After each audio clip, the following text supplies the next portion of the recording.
আরে বাবা, তুমি কারটা কার নিয়ে এসেছো? আর তুমি এটা কেন ভাঙছো?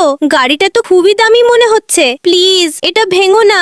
যদি এর মালিক জানতে পারে তাহলে সে তোমাকে খুব মারবে আর জেলেও পাঠিয়ে দেবে। আরে আমার সোনা মেয়ে, তুমি একদম চিন্তা করো না। আমি এই গাড়িটা চুরি করে আনিনি। আসলে আমি একটা বিশেষ চ্যালেঞ্জ পেয়েছি। যদি আমি এই নোংরা গাড়িটাকে একেবারে নতুনের মতো চকচকে করে দিতে পারি, তাহলে আমি 5 লাখ টাকা পুরস্কার পাবো। আর তুমি তো জানো এই মুহূর্তে আমাদের টাকার কতটা প্রয়োজন।